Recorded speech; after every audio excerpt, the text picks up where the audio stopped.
What is up, guys? And today we're going over everything that is new, big and small, with the iPhone 7 Plus compared to previous iPhone generations in under 5 minutes. So first, let's go over some of the more known and obvious things. As you definitely know by now, the headphone jack is gone, so now you currently have 3 other options for connecting audio devices to your phone. Number 1, use headphones that plug into the lightning port. Number 2, use the adapter. Or number 3, connect via Bluetooth. Second is the fact that this thing is waterproof. Basically, this is the first officially waterproof iPhone, so you're going to be a lot more protected against spills and splashes. Third is the new audio experience. The iPhone 7 is the first phone from Apple to have stereo speakers. The sound now comes from the bottom of the phone and from the front of the phone, and I can say that it definitely sounds a lot nicer than previous gens. Also, Apple has said that the overall speaker volume is now twice as loud as previous phones.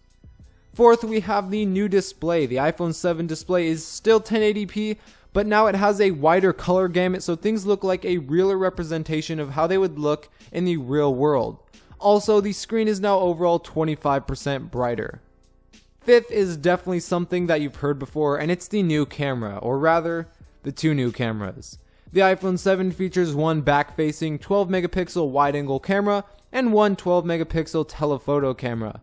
The telephoto camera allows you to zoom in twice as much without losing any clarity at all, and overall zoom and clarity just look a lot better than previous phones. As well, there is now optical image stabilization, an f1.8 aperture, and a 6-element lens, which all combine together to make a much better shooting in low-light experience. In the 6th spot is the new processor. The iPhone 7 has the new A10 Fusion chip, which gives it about twice the processing speed compared to a normal iPhone 6, and up to 3 times the graphic speed also compared to the iPhone 6. 7th is the new model option. So Apple decided to ditch the 16GB iPhone, which I think is a great idea, and start things off at 32GB. And now the max storage option has been bumped up to 256GB. More customization options also include the new jet black and black colors. 8th, we have better LTE and worldwide roaming. For LTE, there is up to 25 bands, and speeds can reach up to 450 megabits per second, which is 2 times faster than the iPhone 6s. 9th is the fact that iOS 10 comes directly installed on this thing with all of its new and awesome features. 10th is the new home button. At first, this thing was a little weird, but after just a tiny bit of use, I started loving it. So basically, the button is no longer a physical button, it's a solid piece of glass that doesn't move in anymore, and instead vibrates at a customizable intensity when pressed, and it's pretty cool.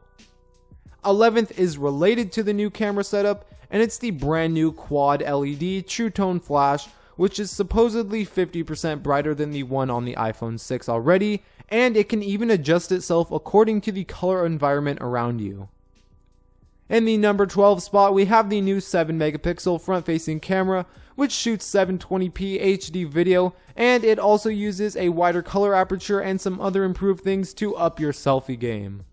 For 13, we have the new design on the back of the phone, particularly the antenna lines or bands, whatever you want to call them.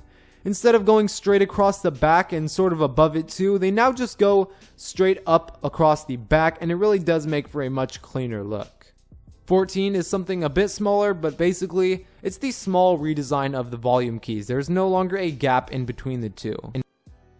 Thanks for watching, guys. Feel free to let me know what you think of all this new stuff in the comments down below. As well, don't forget to like this video and subscribe for more awesome videos every single week. And as always, I'll see you guys in the next one.